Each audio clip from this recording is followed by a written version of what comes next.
Welcome to Break Free to Brilliance podcast, empowering women in business through thought-provoking interviews and insights. Embrace your authentic power, explore the impact of your story, and discover how writing your best-selling book can amplify your message, authority, and the 3 I's: impact, influence, and income. Let each episode guide you towards brilliance in minutes. This is your host, Seema Giri. Welcome to another amazing episode of Break Free to Brilliance. I'm so happy to be here with you today.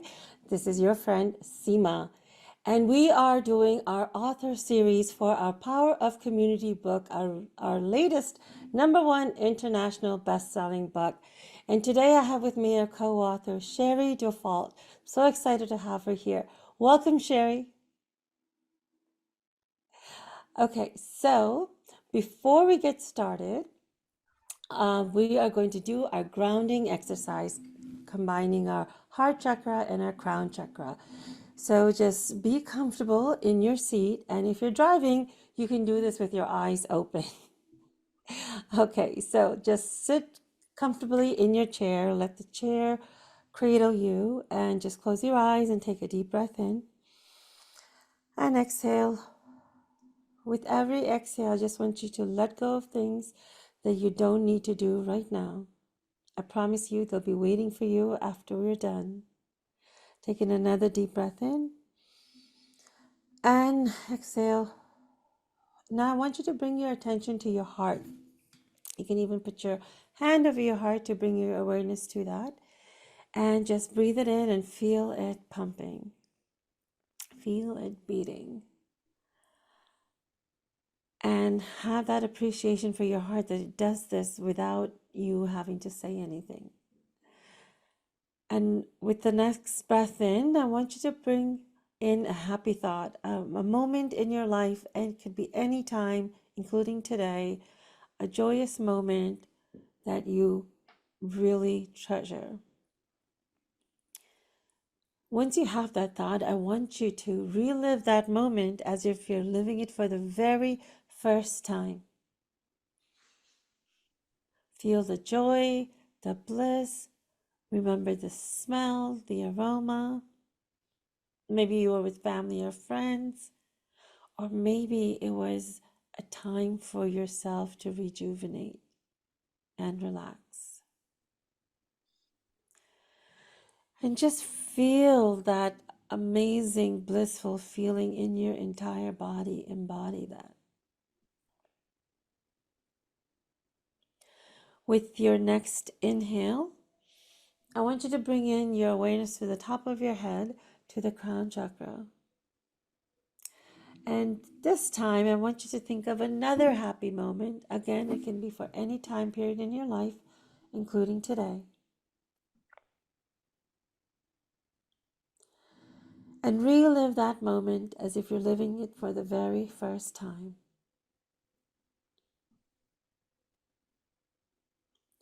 Bring in another visualization of that moment. Again, who were you with?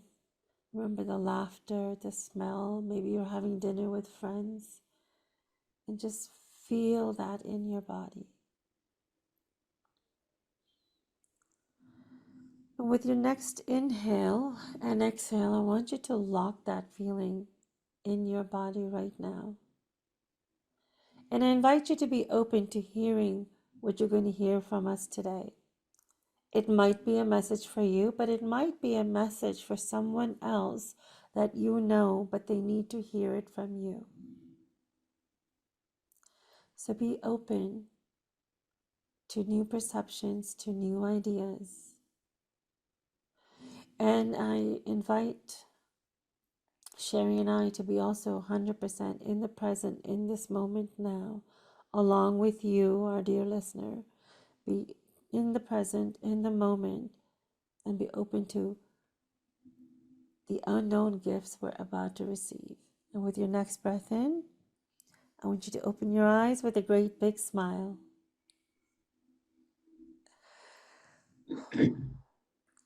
So Sherry, how was that little meditation for you?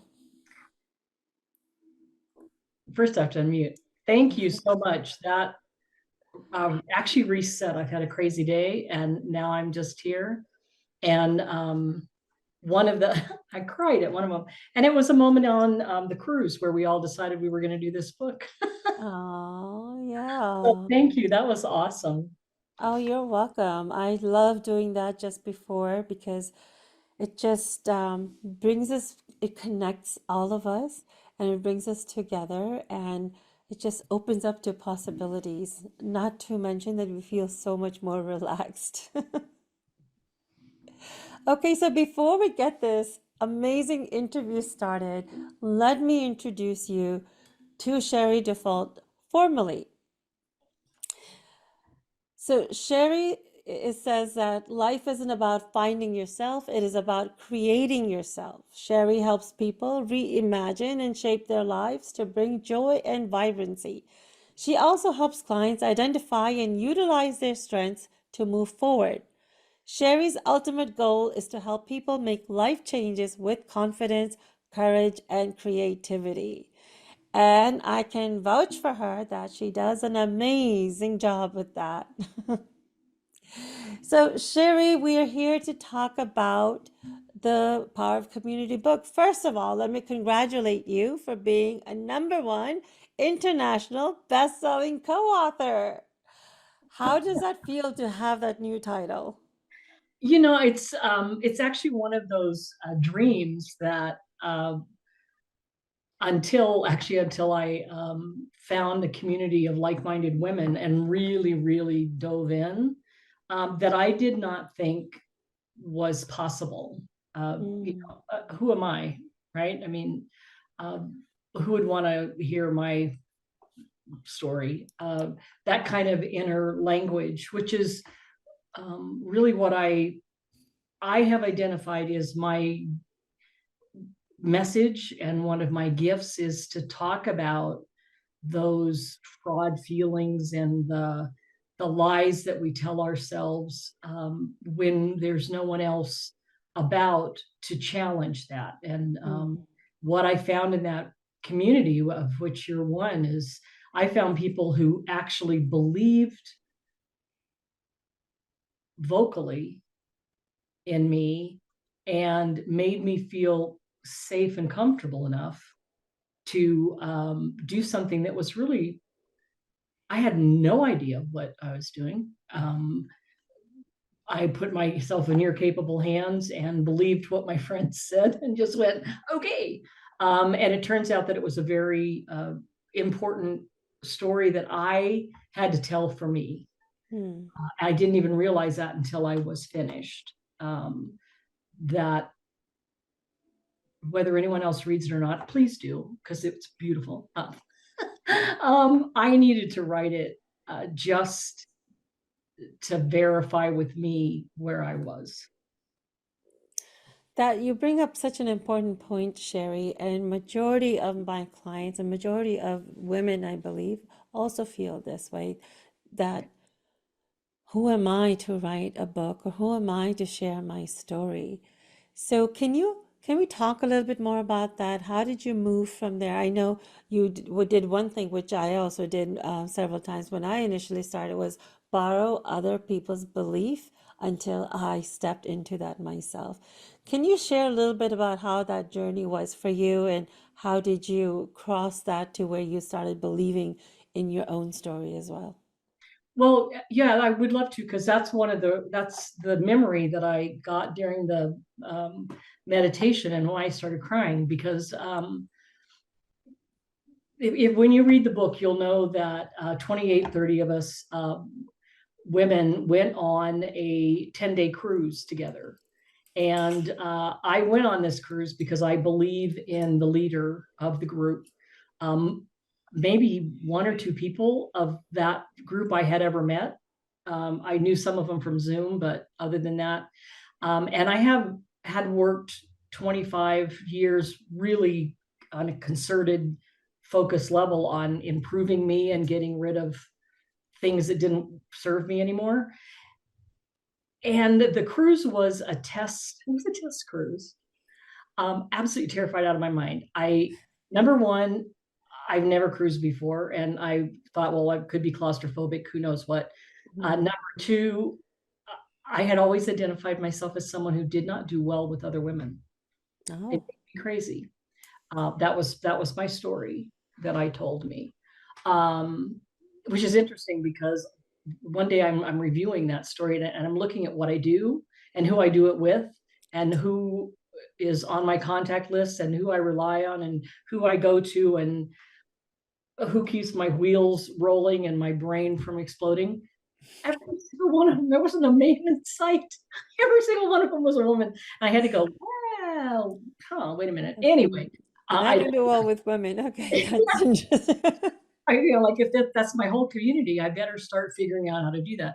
So I went on the cruise to test my journey, to test was I where I thought it would be, or what else did I need to work on, right? So I don't have any idea about cruises. I don't know that I do well with women.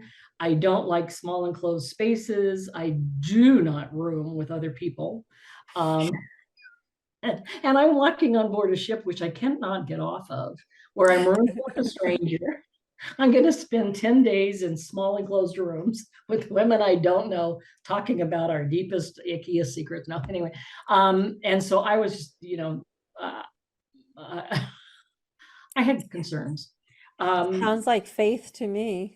You know, it was just one of those things that, you have to do, right?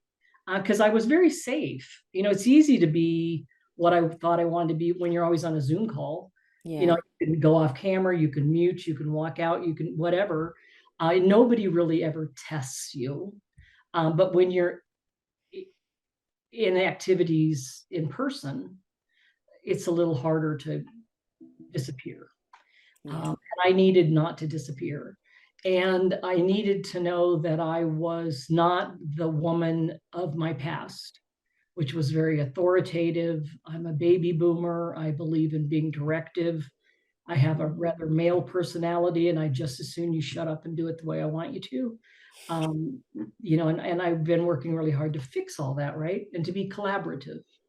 So anyway, I get on the boat, and first night was really terrifying. Well, I pretended like I walked around and pretended like I didn't want to run and jump overboard. And but what happened is a miracle on that ship, in that I found 28 other women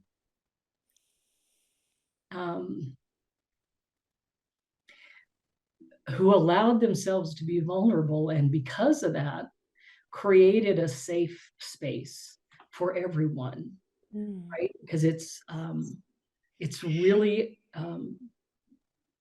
not that typical to find a space where no matter what happens to fall out, or if you shed a tear, or if you're scared, or if you voice a question, that that everyone's going to pay attention and treat you kindly, Yeah. right?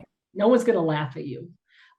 So I started that with, we wrote down, like, what do you want after the 10 days, and what would you like to see changed? And I was serious, right? I wrote down all the things I want to be this person. I want to be that person. I want to do this. The day that I just had tears about was the next to last day, when we sat down and did our wrap up. Yeah. And I'm sitting on the floor and looking at that list and reviewing it and writing about, what things worked and what things maybe I need to keep going with. And I realized, I'm going to cry again. I realized that all of the things that I had written down that I so desperately wanted to be and thought I was not, I already was. I just had taken a snapshot of me from a distant past and had to let go of that snapshot. But because this community of women held me in their snapshot was of me now, and they showed that to me, and the way they treated me and dealt with me, I realized, oh my gosh, I can stop trying to be. I have become. Yes. And that just just shot me to a new place, and comfortable, and there's a whole lot less to worry about. I was what I wanted to be at that time. Since I've replaced it with all of the kinds of other growth that I wish for, but what I, yeah, anyway, I get carried away, but I think, and that's what a group of women did for me. You know, in my corporate career, it was all competition. You know, until I was 50, everything was competition. Spots that females were able to hold where I was were not that plentiful. And you competed with your peers. You didn't, I don't know if we knew the word collaborate. Um, and and so it was different than just being open and transparent and having that synergy that people can have when they're really let go of keeping face. I was excellent at keeping face. I didn't want you to laugh at me. I didn't want you to think I was silly. I People typically thought I knew exactly what I was doing while I was making it up from thin air, because I had cultivated that face. Yeah. Yeah. And now that I don't have to wear that face anymore with my community, wow, how relaxing. You know, I can go to them and say, I'm just absolutely not okay today. Yeah. And it's okay. It's a very different world, isn't it? And I think you brought up an important point. We're always striving to be better, which is good. We're always evolving, but we forget to let go of the snapshot we've had of ourselves in the past and don't really see that growth that we've had. So it's really important to acknowledge that growth for yourself, like you said, and see that, okay, you have become what you wanted to. And you can't really go to the next level, I believe, until you stop and you pause and you acknowledge this Exactly. is where I am today. Because how else are you going to measure your next level of growth? Right. Because I was still so concerned on working on something that, and along the line in working on it, Yeah. actually messing it up. Because I wasn't just letting it flow. And I think it's very common. The other thing that I found that is extremely common is I believe all of us have gifts, things that are effortless for us. You know, for me, it's public speaking. I've never been afraid of public speaking. My That's problem is wonderful. I'm just perfectly happy to go up there and wing it. And sometimes that makes me look a little stupid, but I don't mind as long as I'm up front. Right. And I thought everyone was like that. Right. And I'm gushing over people who are organized and have color coded folders and know where things are and keep up with the assignment. And they're going, well, what? You know, because that's not my gift, right? Yeah. So the trap that we fall into is because it's so easy for us, we do not give it value. Yes. And because I grew up with the message that if it, what was it? Um, Anything worthwhile shouldn't be easy. Yes. So, you know, you work on all the things you're bad at and ignore the things you're good at. That was really the Exactly. message I got, right? And so how good does that make you feel? Because Yes. there's a whole bunch of things I'm real bad at. Which is the opposite, right? It's whatever you're good at, whatever comes naturally is your talent, and you can get paid for it. You can, Yeah, a lot of on solopreneurs, that's what they're doing. So exactly. yes, so yeah, And I that's can another hire myth you need to someone. bust. Yeah, Yeah, I can hire someone who just can't stop organizing stuff. They're just so happy that I can hire them and we'll both be really happy. and they'll do it much faster. Um, and um, and but you're right. I was given a different message, exactly opposite, Yeah, um, and it wasn't a happy making message. Uh, no, I I, received the same message you received. Yes. Yeah, and I wouldn't have seen and been able to accept my gifts had I not had other people tell me. Yeah. I didn't see it. People used to tell me, "Oh, you were so great on stage," and for decades I went, whatever, and I just walk away. And then one day I thought, you know what? I should ask why. So I said, "Thank you. Can you tell me why you think that?" Because I'm really looking for a clue of Yes. what is it. I mean, I would do anything in the world to be up there. Um, Yeah. it's my favorite place. Tell me why you think that's kind of Mm, an amazing skill, because I can't help myself. right, So right. that was really easy. But so now I think helping women as a coach, just mirroring back and helping them right size that belief Mm, and identify things that are in fact effortless for them, and that other people get great joy when they do those things, um, is something that I think I'm supposed to do. I think that's um, I and if I that's offend wonderful. I think that's my God-given gift that I'm supposed to do.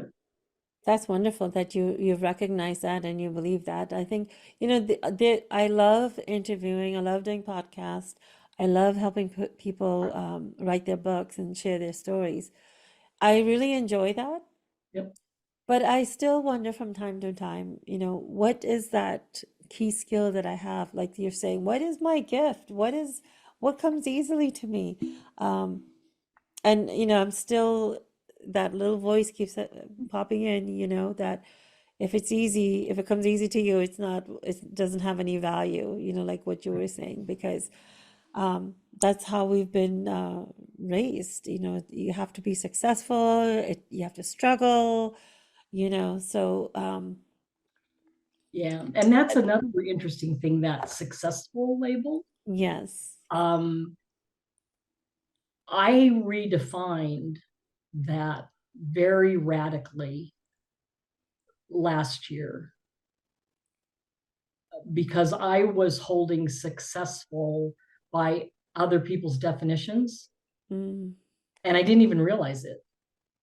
I've tried so long not to be a people pleaser, and every once in a while I fool myself that I'm not one anymore. And then I just find that my people pleasing has taken on a new kind of shape. But Right. yeah, and then I had to say, well, wait a minute.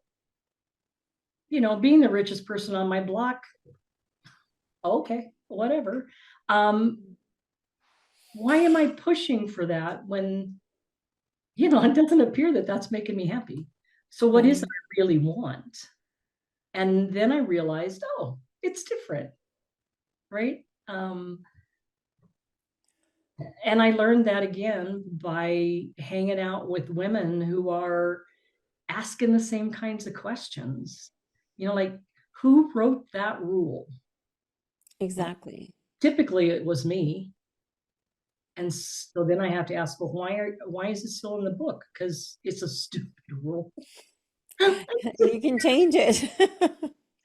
um, That's yeah, another key point you brought up, and I want our listeners to think about it. Where are they holding themselves back, right? What are the rules that they had decided with the story that they had created based on what has happened, based on what other people have told them? If you need permission to break free from that, Sherry and I are here to tell you you have the permission. Break free, be a rebel, change the rules. You get to change the rules. It's your life. You get to determine that. And that's the power of community too, right? Sherry's been talking about how when she got into the right community, she was able to let go of her doubts, let go of her fears, let go of the mask and truly show up as herself. And the feedback she got from others was that you're amazing, you're wonderful, you're perfect as you are. We don't realize, and I really want to stress this to our listeners, that you are perfect as you are right now. Yeah, you have your imperfections. Yes, there's a lot of things you could do better, but you know what? There's a lot of good things in you already. There's already a lot of strengths already. So focus on that. Focus on the strengths that you have. I mean, I don't think, as long as we're alive and as long as we're growing, there's always going to be something to improve, right? We're a work in progress. but you And who work it wants to be perfect? exactly. Who wants that? And you think of like if you were perfect, I wouldn't want to hang out with you. And you Well, wouldn't want to hang out with me either because Sherry, it's that thanks for bringing that up because I thought I was nearly perfect, and now you're like, I no, thought you're that not. for a long time. And that was my goal, to be perfect. And anything less than positive perfection was a failure. Like, how happy do you think that made me? Yeah, yeah. Now that I know I'm just another messed up, crazy human being of a slightly different flavor, I'm so, which really is all I ever wanted. I just wanted to Yeah. be safe and happy. What Um, does so what does the happiness really mean? What does joy really mean? You get to define that for yourself. And it's okay to define that for yourself. Cross that definition that's been passed on to us by our loved ones, and they pass it on because that's what they believe. You know, you teach what you know. It's not that, and when you know better, you do better, right? So that's the whole thing. Now you know better, so you can do better. So, um, Sherry, why don't you share about what's the name of your chapter and what is it that you want people to get out of when they read your chapter? oh, what's the name of my chapter? I always forget because we changed it so many times. Thank goodness you were there looking over my shoulder, going, hmm. Uh, Anybody, if you want to write a book, have somebody help you get things done and do it correctly, please go to Seema. She is just awesome. So my chapter is how a community of like-minded people keeps me together. And the story that I tell is different than what I thought it would be. The first draft and the last draft were very different because what I realized as I was writing it, my dad was in the slow 3.5 year dying process. And my family was keeping him at home, which we had promised we would do. And it was very stressful. Um, it's post, just barely post COVID. The world has changed. There was a whole lot of stuff. And so I'm starting to write about like the old way I would. Mm, And then I get to this crisis place where I just like the deadline is a couple days away and I cannot free up my mind to do what I want. And I just had one of those, lovely little breakdowns we have sometimes where I'm sobbing and snotting and all that stuff. And the breakthrough moment. yeah, and I went in my head because I was too scared to pick up the phone. And I talked in my head to the 28 women that I had been on that cruise with. And like, what would they say? Mm, What belief would they hold? Um, how would they have supported me? And with that, with knowing that that energy was behind me, I was able to go on and tell the rest of the story about, um, including the breakdown moment, when what I learned from my granddaddy in 1960 and the way things worked out for me at that point and the things that were very successful behaviors for me um, don't work anymore. mm, I've outgrown them and I needed to let them go and I needed to honor them and what they were and where they took me because they took me a long way. And then um, I got to articulate at the end of the chapter of, what could you do if you want to do this? Because I had to make the list, I got to really examine what I believe now and write it down and proof it and see it 3 or 4 times as we were going through the proofing process. And so the cathartic journey of figuring out who I am today at 68 versus, at 5 or 6 or 30 or 50 or whatever, was supported by women who weren't even in the room with me at that mm, time, but their love was with me. and their community was with me.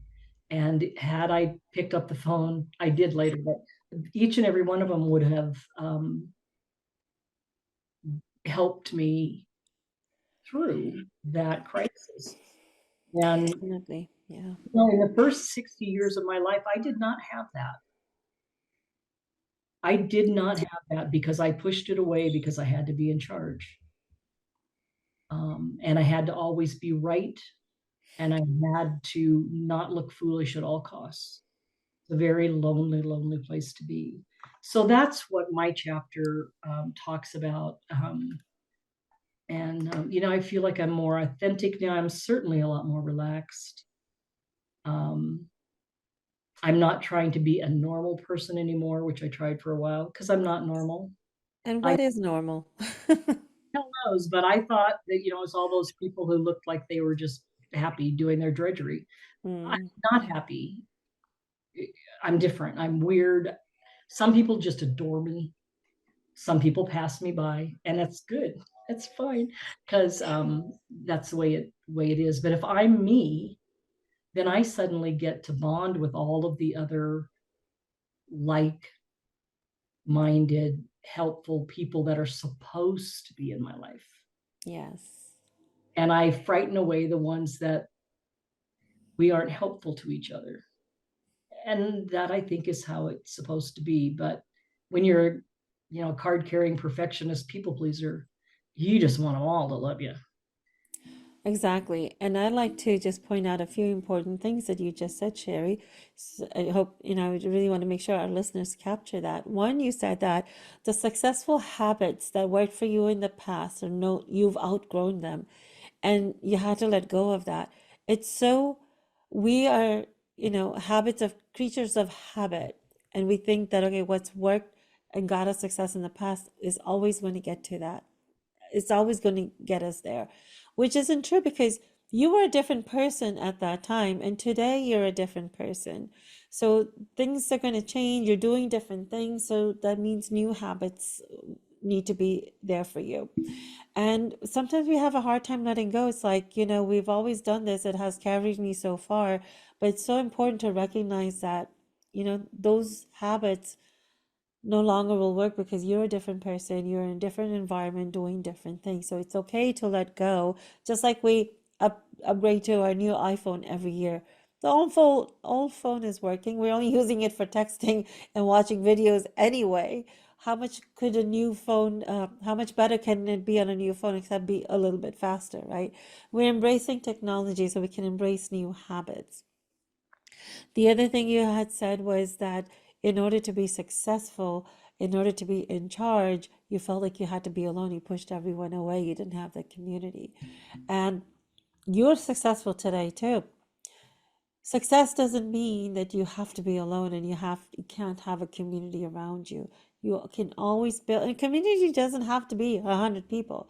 It can be your inner circle of 3 to 5 to 10 to 20 trusted people, whatever it is. We have our most inner circle, then we have our next inner circle, and it just goes out and out. So it's really important to build that. And I know it can be really lonely. So, I've moved around so much and having to rebuild that every time, it just gets, it gets hard. And you can't be alone. We're humans and we need the community. We need the stories. We need the people around to support us and for us to learn. So this conversation we've just had with Sherry and all the things she shared, that she felt safe, she felt loved, she could be herself, she could let her guard down, are all power of community. You have courage to be yourself and open up and embrace new things and be vulnerable. You have compassion for yourself. You learn compassion for yourself too. It's so easy to be compassionate and be like a friend to others, but applying that to yourself is really, really hard. So we learn to do that also. And then the collaboration piece comes in. We don't have to do things alone. We can get support, yes, from other women too. Even when we think that we don't do well with women, you just maybe have not found the right kind of women, That right? that was an old thing. That's no Yeah. longer. Yeah. And it doesn't matter. It doesn't have to be just women. You know, we're all inclusive. It can be men, it can be anyone you want. It's whoever you feel safe with. Sherry, in my project management classes, I always talk about creating a psychologically safe environment, which Mhm. means that creating an environment where you can feel that you belong and where you can feel that you can be who you naturally are, however you identify, you're not going to be judged for that. And when you are in that kind of a space, you can really bring your true value, your creativity, things that come easy to you, your gift. It is so important to be able to give your gift to others. I think that's why we're all here. That's what we're all striving for. And that's what we're teaching one another. So it's really, really important.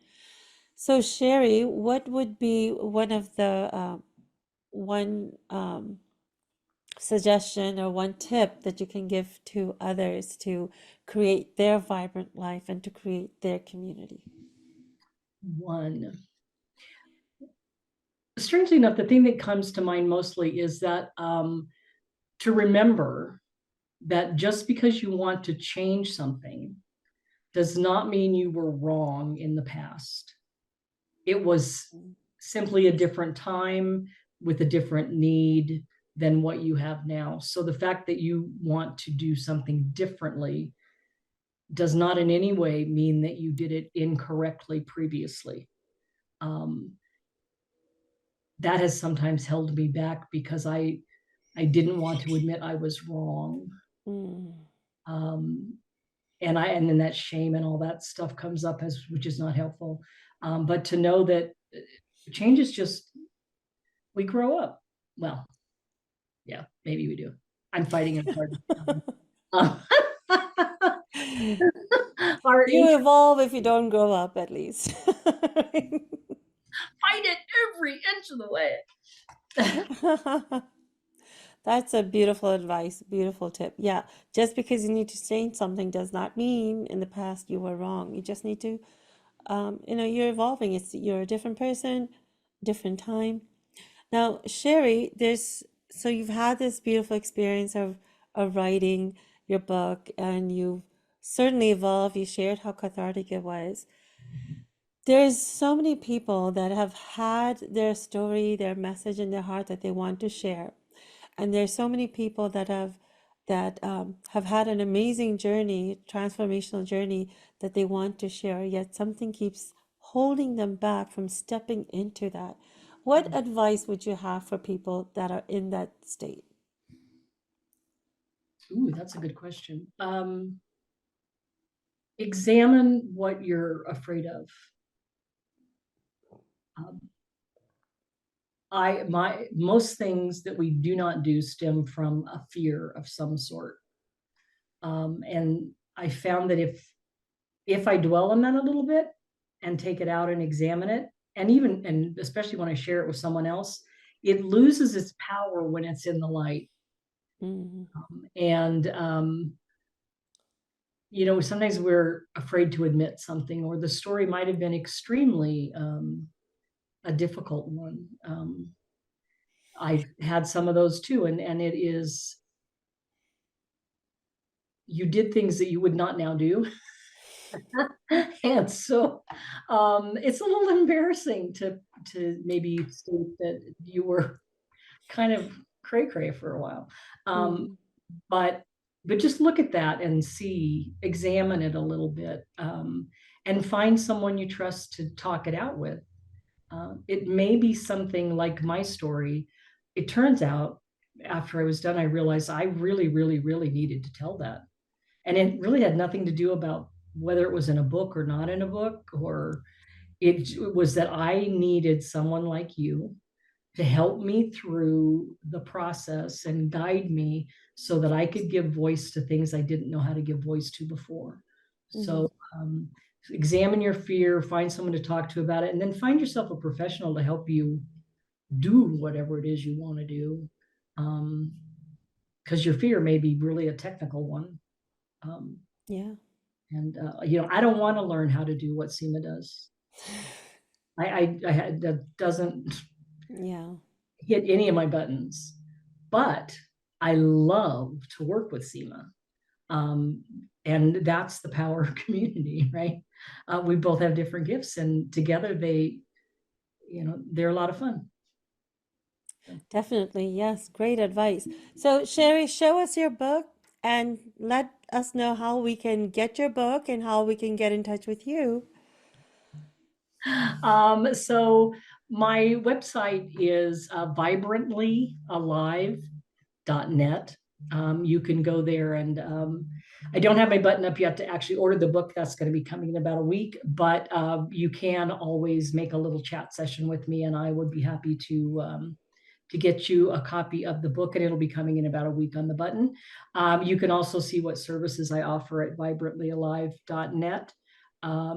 And for folks on the podcast, I'll give you my phone number. It's 541-980-6307, because you won't be watching the podcast unless you're one of the special people. Yes. There you have it, folks. Her phone number direct, so you can give her a call. Do connect with Sherry. She is amazing, and she's going to get you vibrantly alive. What a beautiful way to live. Thank you so much, Sherry, for being with us today. It was amazing conversation with you. Thank you very much. I just adore you. I adore you too. And to our listeners, I hope you got some key takeaways, some action items that you can implement right away. At least, implement one thing. Trying to implement several things at a time doesn't really work, at least in my experience. So take one thing that you can do. And until next time, this is Seema. Thank you for tuning into this episode of the Break Free to Brilliance podcast. And I hope you had some key takeaways that you can implement right away. Be sure to subscribe to Break Free to Brilliance wherever you listen to podcasts. You can also follow along with us on social media using the links in the show notes below. We'll see you again for the next episode.